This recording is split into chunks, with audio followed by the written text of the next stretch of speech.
இன்றைக்கி நம்ம பார்க்க போகிற வீடியோவில் எதை பற்றி பார்க்க போகிறோம் அப்படின்னு பார்த்தீங்கன்னா, நம்ம திருவண்ணாமலை டிஸ்ட்ரிக்டில் இருக்கக்கூடிய பர்வதமலையை பற்றி தான் பார்க்க போகிறோம்.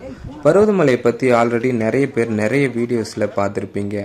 அந்த மலை ட்ரக்கிங் போகிற நினைக்கிறவங்களுக்கு ரொம்பவும் சூப்பரான ஒரு மலை. ஸோ ட்ரக்கிங் போக இன்ட்ரெஸ்ட் இருக்கிறவங்க கண்டிப்பாக பர்வதமலைக்கு போயிட்டு அந்த ட்ரக்கிங் எக்ஸ்பீரியன்ஸை ஃபீல் பண்ணி பாருங்கள். ட்ரக்கிங் போகும்போது நம்ம ஃப்ளாட் சர்ஃபேஸில் ஃபஸ்ட்டு நடப்போம்.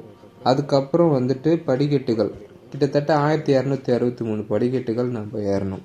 பாறைகள் நிறைய இருக்கக்கூடிய வழியாக நம்ம ட்ராவல் பண்ணி மேலே போவோம். ஸோ இந்த பாறைகள் இருக்கக்கூடிய வழியை தாண்டி போனதுக்கப்புறம் செங்குத்தாக ஒரு பாறை நிற்கும். அதுதான் வந்து கடப்பாறை பாறைன்னு சொல்லுவாங்க. அந்த கடப்பாறை பாறை ஏறுறதுக்கு 2 வழி இருக்குது. இரும்பு படிக்கட்டுகள் போட்டு ஒரு வழி இருக்கும். இன்னொரு பக்கம் கடப்பாறை அங்கங்கே மலையில் சொருகி அதில் செயின்ஸ் கட்டியிருப்பாங்க.